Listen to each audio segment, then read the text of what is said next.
ஒரு அருமையான ஒரு கமர்ஷியல் படங்களை கொடுக்க முடியும் என்ற ஒரு பெரிய வித்தை தெரிந்த அருமையான கேமராமேன், இயக்குநராக பட்டு கொண்டிருக்கும், உலக தமிழர்களிடம் பெரும் பரபரப்பை ஏற்படுத்தி கொண்டிருக்கும் நமது முத்துக்குமார் அவர்களை, பாடலாசிரியர் முத்துக்குமார் அவர்களை மேடைக்கு வருமாறு என்பது அழைக்கிறேன்.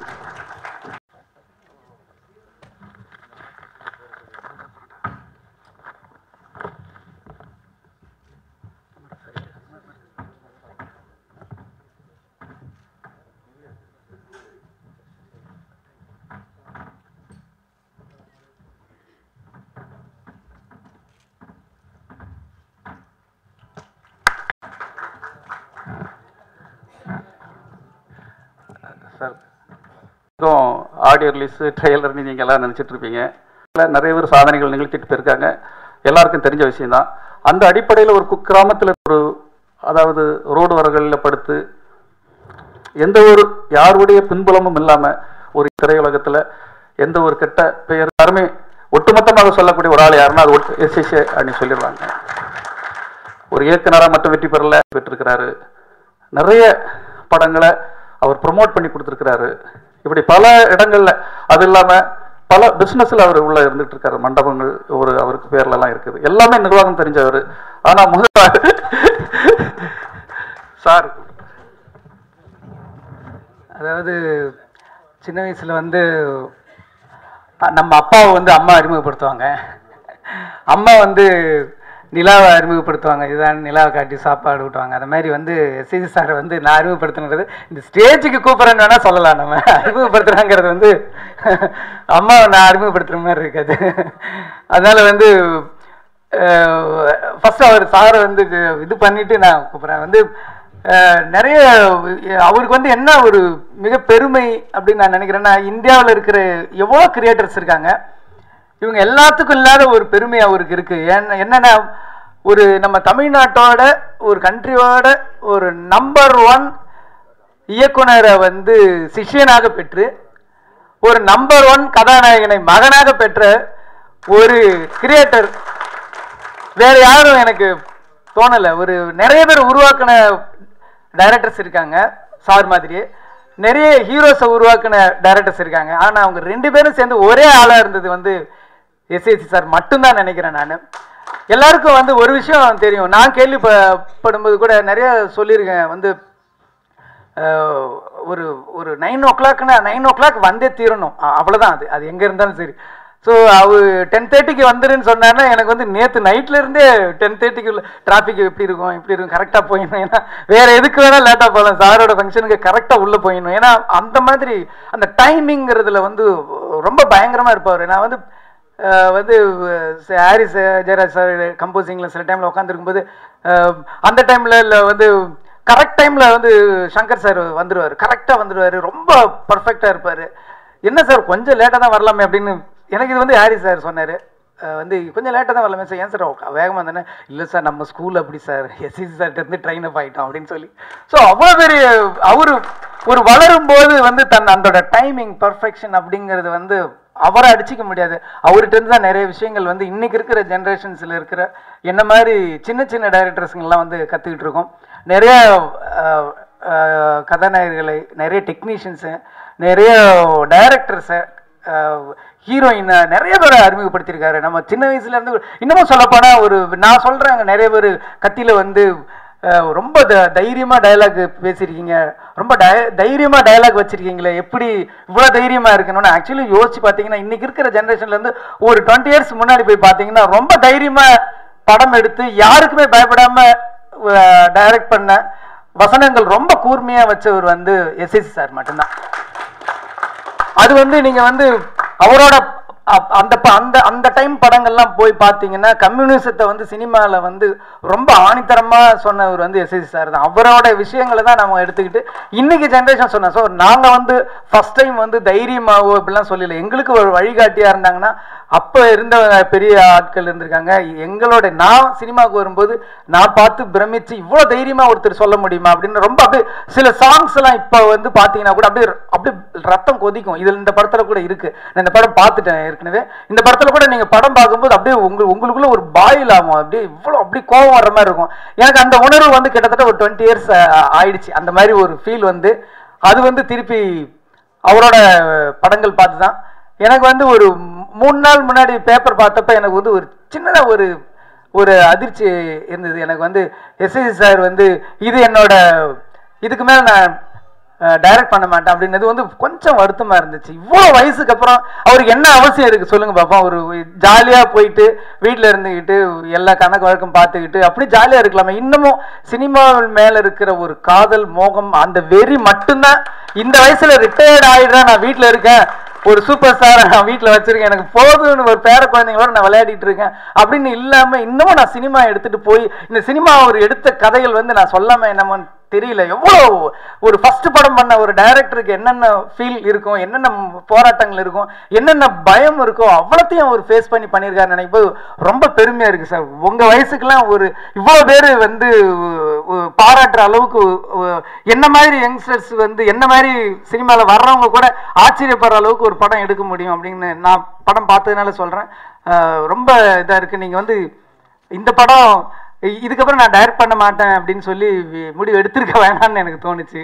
பண்ணணும், நீங்கள்லாம் பண்ணாதான் எங்களுக்கெல்லாம் கொஞ்சம் இன்னும் ஓடணும் அப்படின்னு எங்களுக்கு தோணும். எங்களுக்கு மேலே ஒருத்தர் இருந்து ஓடிட்டு இருந்தாதான் நமக்கு இருக்கும். நான் பின்னாடி இருந்து திரும்பி பார்த்து எங்களுக்கு பின்னாடி வராங்கன்னா நாங்கள் உட்காந்துருவோம் கல் மேலே, சரி வரட்டும் அப்புறம் நம்ம எந்திரிச்சு போகலான்னு இருக்கும். எங்களுக்கு முன்னாடி நீங்களாம் ஓடிட்டு இருந்தாதான் எங்களுக்கும் ஓடணும் அப்படின்ற ஒரு எண்ணம் தோணும். ஸோ அதனால் இன்னும் நீங்கள் வந்து பண்ணணும். தமிழ் சினிமாவுக்கு வந்து அவர் வந்து நிறைய கதாநாயகர்களை அறிமுகப்படுத்தின மாதிரி இந்த படத்துல வந்து ஒரு கதாநாயகன் அறிமுகப்படுத்தியிருக்காரு டைரக்டர் எஸ்ஏசி அவர்கள். அவர் வந்து நல்ல பயங்கர எனர்ஜியா இருக்காரு, பயங்கர ஃபாஸ்ட் டைமிங், காமெடி டைமிங்லாம் வந்து அவர் இன்ட்ரோடியூஸ் பண்ண ஹீரோஸ்லே விட இன்னும் விஜயகாந்த் சார், விஜய் சார் எல்லாம் சேர்த்து கூட சொல்றேன், அவங்கெல்லாம் விட பயங்கர ஃபாஸ்டா ஒருத்தர் பண்ணியிருக்காரு. அவர் யாரும் இல்லை, எஸ்ஐசி சார் தான். படத்துல வந்து அப்படி ஒரு எனர்ஜி. நான் வந்து கொஞ்சம் படம் பார்க்கும்போது ஃபர்ஸ்ட் வந்தவொடனே சரி எப்பயுமே அவங்க ஆசைக்கு ஒரு படம் பண்ணுவாங்க, அந்த மாதிரி பண்ணியிருப்பாரு அப்படின்னு நினைச்சேன். நான் உண்மையிலே படம் பார்க்கும்போது அந்த கேரக்டரை அவரை தவிர வேற யாராலையும் அவ்வளோ சிறப்பாக பண்ணியிருக்க முடியாதுங்கிறத நான் உணர்ந்தேன். படம் பார்க்கும்போது உங்களுக்கும் தெரியும் அவரோட அந்த எனர்ஜி லெவல் வந்து வேற யாருக்கும் இருக்க முடியாது அப்படின்ற மாதிரி அந்த படம் பார்த்தப்போ எனக்கு உணர்ந்தேன். பார்க்கும்போது உங்களுக்கும் நீங்க உணர்வீங்க. அந்த எஸ்ஐ சார் அவர்களை நான் அறிமுகப்படுத்தவில்லை, இந்த மேடைக்கு வருக என்று வரவேற்கிறேன். அவ்வளவுதான் சார். இயக்குனர், புரட்சி இயக்குனர் எஸ்ஐ சந்திரசேகரன் அவர்களை இந்த மேடைக்கு அழைக்கிறேன்.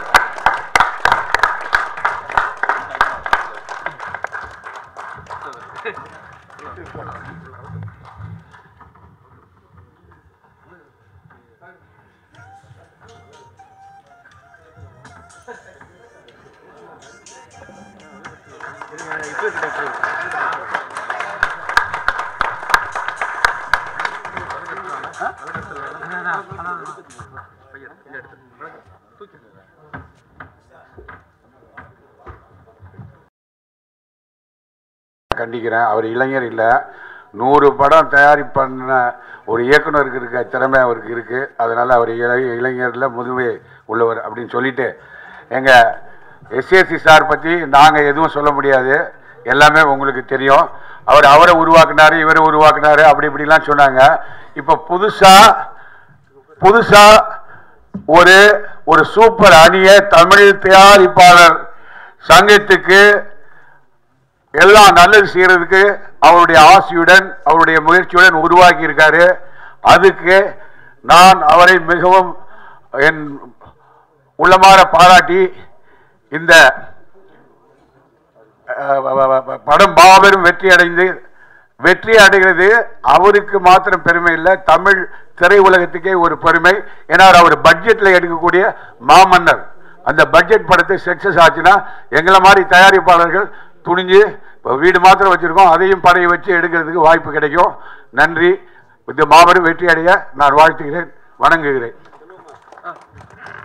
நன்றி அமுதாத்துறை சார். இப்போது சங்கத்துக்கு எந்த ஒரு போட்டியுமின்றி செயலாளராக தேர்வு செய்யப்பட்ட ராதாகிருஷ்ணன் அவர்கள்.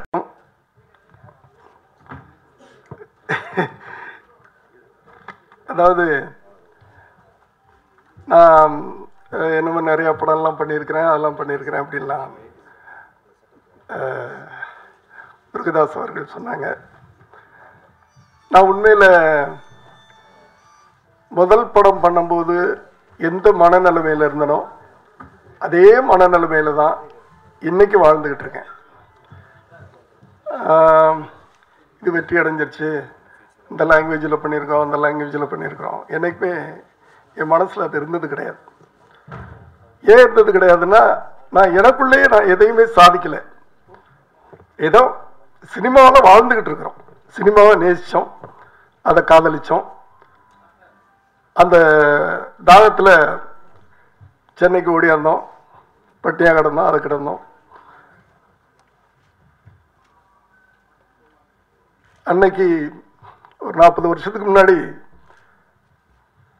7 நாள் வெறும் தண்ணியை குடிச்சிட்டு நான் வந்து ஒரு சினிமாவில் வரணும்னு போராடிக்கிட்டு இருந்த டைமில் எப்படி அந்த 7 நாள் உயிரோடு இருந்தேன், சினிமாவை நான் சுவாசிச்சுக்கிட்டு இருந்தேன். இதுதான் எனக்கு அன்னைக்கு.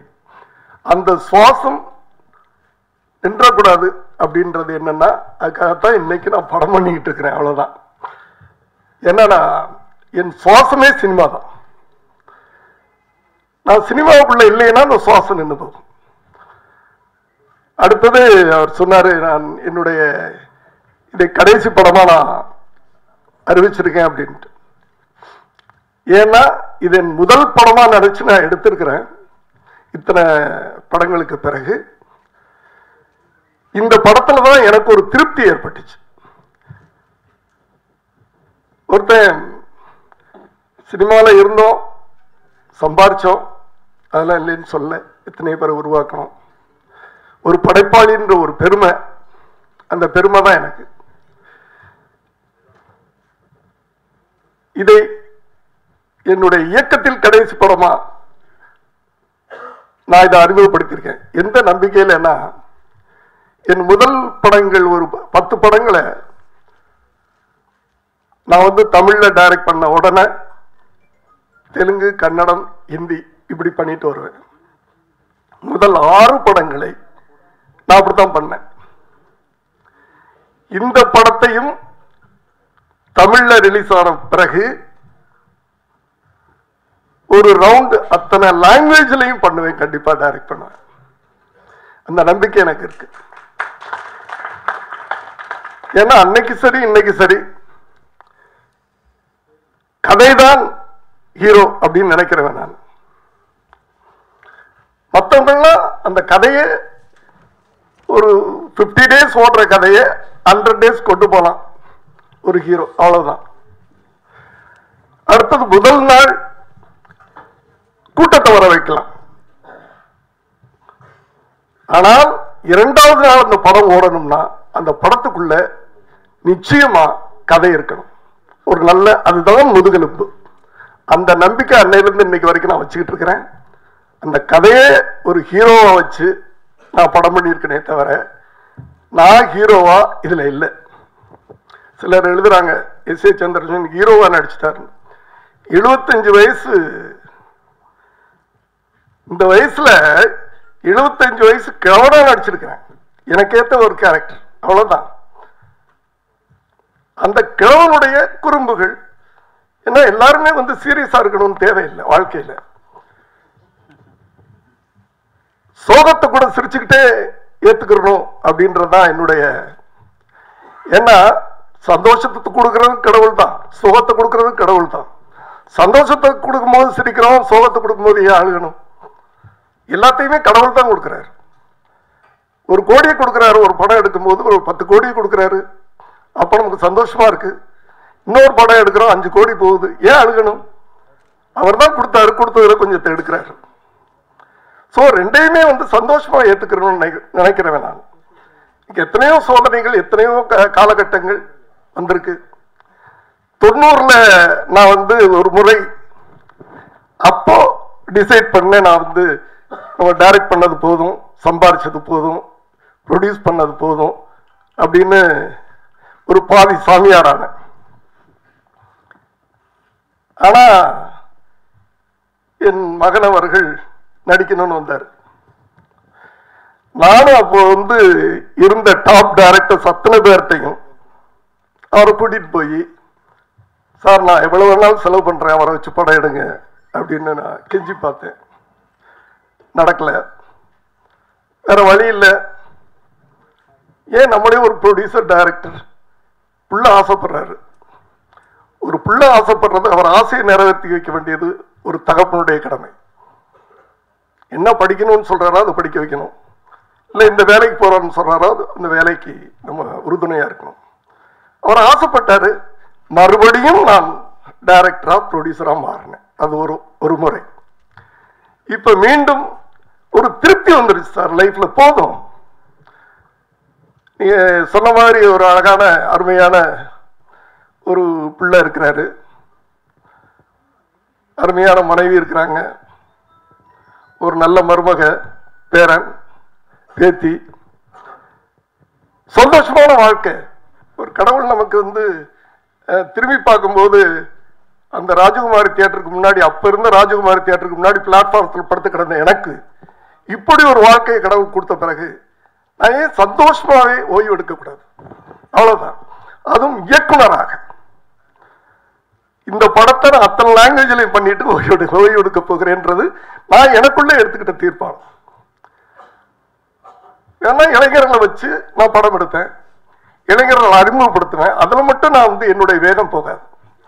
மற்றபடி சார் சொன்னார் நாங்க ஓடினாதான் அவர் ஓடணும்ட்டு. நான் இந்த படம் எடுத்ததே 2 வருஷம் அமைதியா இருந்ததே முருகதாஸ் அவர்களுடைய ஸ்கிரீன் பிளேயை பார்த்தேன் 2 படத்திலையும். அதுலயும் துப்பாக்கி எனக்கு துப்பாக்கியோட கத்தி நல்ல படம், நான் இல்லைன்னு சொல்லலை. ஆனா துப்பாக்கியுடைய ஸ்கிரீன் பிளே நான் என்னால மறக்கவே முடியாது. அவரு என்கிட்டையும் விஜய் கிட்டையும் கதை சொல்லும் போது இன்டர்வல் வரைக்கும் தான் முதல்ல சொன்னார்னு நினைக்கிறேன். வீட்டில் நான் அப்படியே கேட்டுக்கிட்டு இருந்தேன், சினிமா பார்க்குற மாதிரி கேட்டுட்டு. அந்த இன்டர்வல் அந்த 12 பேரை அடிச்சுட்டான் அப்படின்னு சொன்ன உடனே எந்திரிச்சு அவர் அப்படியே நான் கட்டி பிடிச்சுக்கிட்டேன். நான் ஒரு படத்தை எங்களுக்கு காட்டினார் அப்படியே அந்த இன்டர்வல் வரைக்கும். அப்படி எப்படி அவர் ஜெயிக்கிறாரு, எப்படி இப்ப வர்ற இளைஞர்கள் ஜெயிக்கிறாங்க, புதுசா வர்றாங்க, அவங்களையெல்லாம் நம்ம அவங்ககிட்ட இருந்து கத்துக்கிறோம். நான் இத்தனை படம் பண்ணியிருக்கேன், அத்தனை படம் பண்ணியிருக்கேன்னு சொல்லிக்கிட்டு நான் பழைய கதையை பேசிக்கிட்டு நான் வேலைக்கு ஆகாது. அந்த 2 வருஷமா வெற்றி பெற்ற அத்தனை படங்களையும் திரும்ப திரும்ப திரும்ப பார்த்து இந்த படத்தை நான் எடுத்திருக்கேன். அவங்ககிட்ட இருந்து கத்துக்கிட்டு இந்த படத்தை எடுத்திருக்கேன். அதான் உண்மையை சொல்லலாம்.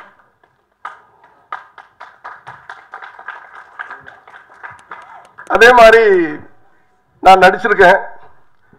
என்னை ஒரு பெரிய டைரக்டர் அறிமுகப்படுத்தினார்னா இந்த மேடையே தேவையில்லை. முருகதாஸே அவர் ப்ரொடக்ஷன்ல என்னை நடிக்க வச்சிருந்தாருன்னு வச்சுக்கோங்க, இன்னும் மேடையே தேவையில்லை, தானே ரீச் ஆயிடும். சோ வேற என்ன பண்ணலாம்? சரி, அவ்வளவு பெரிய இயக்குனரை வச்சு நம்ம நடிகரை அறிமுகப்படுத்திக்கிட்டா ஒரு பெருமை தானே அப்படின்ற ஒரு ஆசை. ஒரு ஆசையில இன்னைக்கு இந்த விழா நடக்குது. ரொம்ப சந்தோஷமா இருக்குது. முருகதாஸாவது எனக்கு நெருங்கிய பழக்கம் உண்டு. இயக்குனர் கேவி ஆனந்த் அவர்கள் அதிக பழக்கம் கிடையாது. அவருடைய கேமரா வேணா அவருடைய ரசிகன் தான். ரொம்ப நாளா கேமராவால கதை சொல்ல முடியும் அப்படின்றது அவர் நான் போன்ல தான் கூப்பிட்டேன், நேர கூப்பிடல. சார் ரொம்ப நன்றி சார், என்னை மதிச்சு இங்க உட்கார்ந்து என்னை வாழ்த்துனதுக்கு. மற்றபடி இந்த மேடையை நான் ஒரு சிறப்பான மேடையா மாத்துறேன். என்னுடைய விழாலாம் அப்புறம் என்ன, தமிழ் திரைப்பட தயாரிப்பாளர்கள் சங்கம் கடந்த ஒரு 4-5 வருஷமா, கடந்த ஒரு 10 வருஷமா எங்கே போய் சிக்கிக்கிட்டு, அது எப்படி சொல்றதுன்னு தெரியல. ஆனால் இந்த முறை ஒரு அழகான கூட்டணின்னு சொல்லுவாங்க. இது ஒரு அணி கிடையாது, கூட்டணி. ஆனால் இது அரசியல் கூட்டணியாக இல்லாமல் ஒரு அணியாக செயல்பட வேண்டும் என்பது என்னுடைய தாழ்மையான ரிக்வெஸ்ட். அப்பதான் நான் அந்த ஒரு வாரத்தில் குறைஞ்சது ஒரு 530 இளம் தயாரிப்பாளர்களுக்கு போன் அடிச்சிருக்கிறேன் என் ஆபீஸ்ல உட்கார்ந்து. அவர்களுடைய ஆதங்கம், அவர்களுடைய குமுறல், அவர்களுடைய புலம்பல், அது எல்லாம் இந்த முறை கண்டிப்பாக தீர்ந்து விடும் அவர்களுக்கு நான் உறுதி கொடுத்திருக்கிறேன்.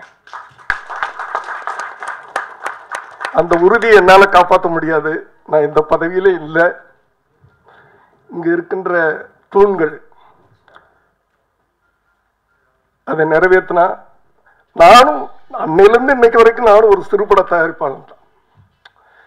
விஜய் அவர்களை அறிமுகப்படுத்தி இருக்கிறேன், விஜயகாந்த் அவர்களை அறிமுகப்படுத்துறேன். ஆனா அவங்க எல்லாம் மேல போன உடனே நான் படம் பண்ணது கிடையாது. சின்ன தயாரிப்பாளர் தான்.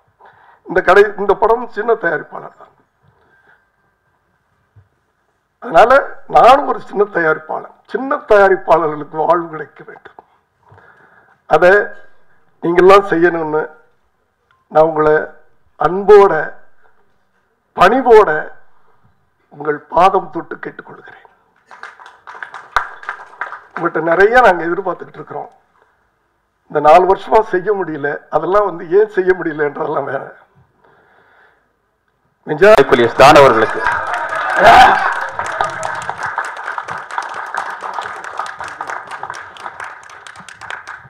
அடுத்த போர்வை பொருத்தி இது பண்ணியிருக்கிறார்கள். அடுத்தபடியாக ராதாகிருஷ்ணன் அவர்களுக்கு முன்னாடி பொருத்துகிறார்கள். அடுத்தபடியாக பொருளாதார தேர்வு செய்ய துணைத் தலைவராக அதிக ஓட்டுகள் வித்தியாசத்தில் வெற்றி பெற்ற பொன்னாடி பொருத்துகிறார்கள். அடுத்தபடியாக